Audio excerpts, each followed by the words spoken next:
नमस्कार। सुलगता सवाल में आपका स्वागत है। मैं हूं आपके साथ अंशिका। आज सवाल विपक्षी गठबंधन इंडिया में मचे बवाल पर सुलगाएंगे। पीएम मोदी को हराने के मकसद से तैयार किया गया ये गठबंधन किस तरह टूट की भेंट चढ़ता जा रहा है वो बताएंगे। 31 अगस्त से 1 सितंबर को विपक्ष की तीसरी बैठक मुंबई में होने वाली है, लेकिन उससे पहले ही जिस तरह के हालात विपक्ष में बने हैं उससे तो मुंबई की बैठक होगी भी या नहीं उस पर भी संदेह होने लगा है। ये मीटिंग इसीलिए जरूरी है क्योंकि इसमें गठबंधन का संयोजक कौन होगा इसका फैसला किया जाएगा, सीट शेयरिंग पर मंथन होगा और सभी आपसी मनमुटाव मिटाने की कोशिश करेंगे। हालांकि जो हालात फिलहाल हैं वो किसी बड़े बवाल की ओर संकेत कर रहे हैं। ऐसे में मुंबई की इस मीटिंग से पहले तमाम सवाल सुलग रहे हैं। विपक्ष की मुंबई मीटिंग में क्या होगा? क्या एकता में मचा घमासान होगा शांत? क्या बैठक में आप कांग्रेस में बनेगी बात? क्या मुंबई मीटिंग के बाद खत्म हो जाएगी विपक्षी एकता? ये सवाल इसीलिए सुलग रहे हैं क्योंकि मुंबई मीटिंग से पहले जिस तरह का घमासान विपक्षी गठबंधन में मचा है उससे कयास यही लगाए जा रहे हैं कि मुंबई की मीटिंग में कोई बड़ा बवाल देखने को मिल सकता है।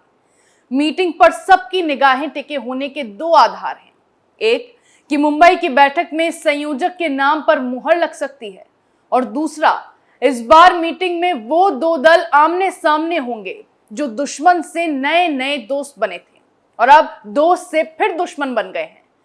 23 जून को पटना में विपक्षी दलों की पहली बैठक हुई थी जिसकी अगुवाई नीतीश कुमार ने की थी।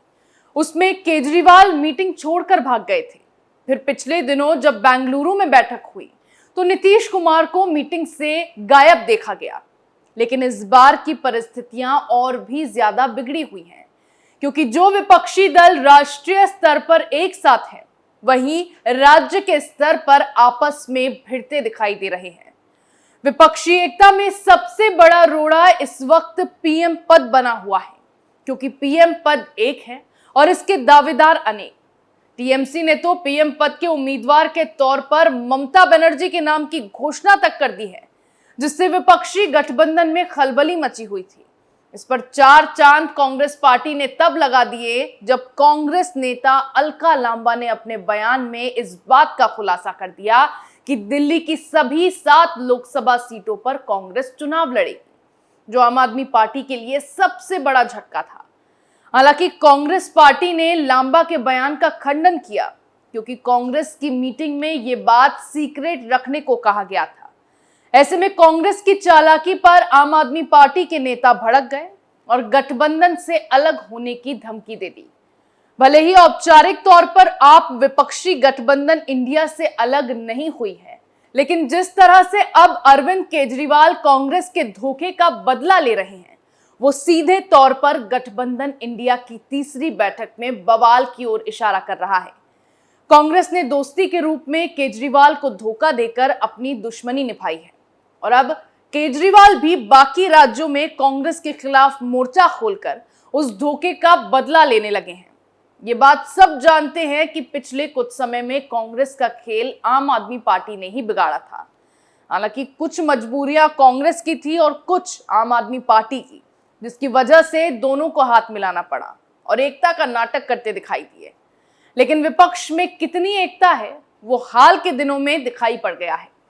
कांग्रेस राहुल गांधी को प्रधानमंत्री का उम्मीदवार के तौर पर तैयार करना चाहती है, जिसके लिए उसे एक मजबूत गठबंधन की जरूरत थी और इसके लिए ही विपक्षी एकता की कवायद शुरू की गई। अपने नेताओं की अनदेखी करते हुए कांग्रेस ने अपने दुश्मनों के साथ भी दोस्ती कर ली। हालांकि राहुल गांधी विपक्ष का चेहरा होंगे इस पर अब भी सहमति नहीं बन पाई है और इस पूरे तमाशे के बीच राहुल लद्दाख में बाइक राइड करते दिखाई दिए हैं। वहीं केजरीवाल को अध्यादेश को हराना था और 2024 में प्रधानमंत्री बनना है, तो इसके लिए आम आदमी पार्टी ने भी कांग्रेस के साथ दोस्ती कर ली और मिलकर इंडिया गठबंधन में शामिल हो गए। लेकिन इसका लाभ ना तो कांग्रेस को मिला ना ही आम आदमी पार्टी को। पूरा विपक्ष एकजुट होकर भी दिल्ली सेवा बिल को पास होने से नहीं रोक पाया और ना ही कांग्रेस पार्टी राहुल गांधी के नाम पर सहमति के लिए बाकी पार्टियों को मना पाई। कांग्रेस ने जहां दिल्ली में 7 सीटों पर लड़ने का ऐलान कर दिया, तो वहीं छत्तीसगढ़ में आप ने केजरीवाल की 10 गारंटियों को लॉन्च कर दिया। और आम आदमी पार्टी की ओर से सीधे बयान सामने आया कि छत्तीसगढ़ की जनता ने कांग्रेस को अब नकार दिया है और वो वहां बदलाव चाहते हैं जो आम आदमी पार्टी लेकर आएगी। अब आपके इस बयान से कांग्रेस को यह संकेत दिए गए कि हर बार की तरह इस बार फिर आप कांग्रेस के वोटों में सेंध लगाने की तैयारी कर रही है। फिर आम आदमी पार्टी मध्य प्रदेश पहुंच गई और अब धीरे धीरे हर राज्य में कांग्रेस का खेल बिगाड़ने की केजरीवाल ने तैयारी कर ली है। दिल्ली और पंजाब में भी कांग्रेस के वोटर्स को अपनी तरफ खींचकर आपने सरकार बनाने में कामयाबी हासिल कर ली। फिर गुजरात और गोवा में भी कांग्रेस के खराब प्रदर्शन का एकमात्र कारण आम आदमी पार्टी ही थी। अब राजस्थान, मध्य प्रदेश और छत्तीसगढ़ में भी केजरीवाल अपनी जमीन मजबूत करने में लगे हैं, जिससे कांग्रेस का खेल यहां भी बिगड़ जाए। ऐसे में अब फैसला मुंबई की मीटिंग में होगा, जब कांग्रेस और आम आदमी पार्टी मुंबई मीटिंग में आमने सामने होंगे और पता चल जाएगा कि विपक्षी एकता में आम आदमी पार्टी रहेगी या नहीं। क्योंकि जहां सरकार है वहां की सीटें तो केजरीवाल छोड़ेंगे नहीं। वहीं दूसरी तरफ शरद पवार, जिन पर कांग्रेस और उद्धव गुट की शिवसेना का शक बना हुआ है कि वो बड़ा खेल करने वाले हैं। पिछले दिनों अजीत पवार के साथ शरद पवार की सीक्रेट मीटिंग को लेकर न सिर्फ महाराष्ट्र की राजनीति गरमाई हुई है, बल्कि विपक्षी एकता में भी खलबली मची हुई है। बीजेपी की ओर से लगातार शरद पवार को मनाने की कोशिश जारी है, जिसके लिए उन्हें उनकी बेटी सुप्रिया सुले और पार्टी नेता जयंत पाटिल को ऑफर दिए जा रहे हैं। हालांकि शरद पवार की ओर से बीजेपी के ऑफर को ठुकराने की बात सामने आई है, लेकिन कांग्रेस शरद पवार पर भरोसा नहीं कर पा रही है। माना तो यही जा रहा है कि पवार जल्द ही अजीत पवार के साथ बीजेपी, शिंदे और एनसीपी की सरकार में शामिल हो सकते हैं। हालांकि जब तक मुंबई मीटिंग नहीं होती है, तब तक इस बारे में कुछ भी कहना अभी जल्दबाजी होगी। तीसरी तरफ नीतीश कुमार के दिल्ली में शांति दौरे से गठबंधन में कोहराम मचा हुआ है। नीतीश कुमार का चुपचाप दिल्ली जाना, वहां पहुंचकर सबसे पहले अटल बिहारी वाजपेयी को श्रद्धांजलि देना, फिर विपक्ष के किसी भी नेता से मुलाकात ना करना, इसे लेकर अटकलें तेज हैं कि नीतीश किसी बड़े खेल की तैयारी कर रहे हैं। दरअसल नीतीश कुमार को विपक्ष का संयोजक बनना था, लेकिन कांग्रेस ने यहां भी धोखा देते हुए ऐसा नहीं किया। इसी कारण बेंगलुरु की बैठक से नीतीश कुमार गायब हो गए थे और नाराज होकर कोप भवन में घुस गए। लेकिन अब जिस तरह से नीतीश ने दिल्ली में शांति दौरा किया और विपक्ष के किसी नेता से मुलाकात तक नहीं की, उससे माना जा रहा है कि नीतीश बीजेपी को घर वापसी के लिए इशारा दे रहे हैं। इसी को लेकर गठबंधन इंडिया में बेचैनी बढ़ी हुई है। ममता बनर्जी, अरविंद केजरीवाल, नीतीश कुमार और कांग्रेस, ये सभी गठबंधन के अहम दलों में से एक हैं और सभी का सपना प्रधानमंत्री बनने का है। लेकिन ये सब आपस में ही एक दूसरे के रास्ते का रोड़ा बने हुए हैं, जिसकी वजह से इनके आपसी मनमुटाव विपक्षी एकता को तबाह करने में लगी हैं। बहरहाल मुंबई में इंडिया की तीसरी बैठक कांग्रेस, उद्धव गुट की शिवसेना और शरद पवार मिलकर आयोजित कर रहे हैं। गठबंधन के लिए ये बैठक अहम है क्योंकि इसमें समन्वय समिति का गठन, सीट बंटवारे का खाका तैयार करने और संयुक्त घोषणा पत्र पर चर्चा होने की उम्मीद है। लोकसभा चुनाव में सीट बंटवारे पर राज्यवार चर्चा करने के लिए गठबंधन राज्यवार संयोजक नियुक्त कर सकता है।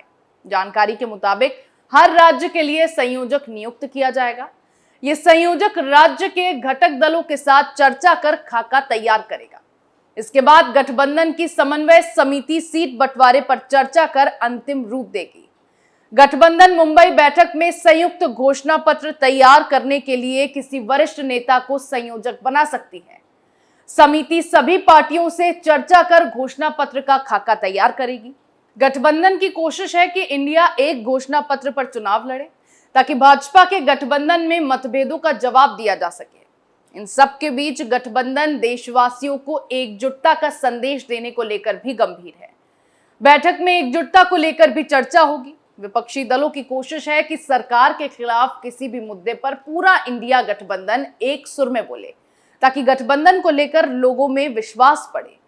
दिल्ली सेवा कानून और लोकसभा में सरकार के खिलाफ अविश्वास प्रस्ताव पर इंडिया गठबंधन के सभी घटक दल एकजुट नजर आए और ऐसी ही आगे भी सब एक साथ दिखाई दे। हालांकि इसके लिए विपक्ष में मचे घमासान को शांत करवाना भी जरूरी है, क्योंकि जो खुद एकजुट नहीं हो पा रहे हैं वो देश को एकजुटता का संदेश कैसे देंगे। लेकिन अब इन सब में एक बात देखना सबसे दिलचस्प होने वाली है कि मुंबई मीटिंग में कैसा तमाशा देखने को मिलता है और इस बार ये पार्टियां किस तरह आपस में भिड़ती नजर आती हैं, जिसके बाद 2024 तो बहुत दूर, उससे पहले ही ये विपक्षी एकता खत्म होती दिखाई देगी। सुलगता सवाल में मेरे साथ फिलहाल इतना ही। नए मुद्दे के साथ फिर पेश होंगे, तब तक के लिए देखते रहिए कैपिटल टीवी। नमस्कार।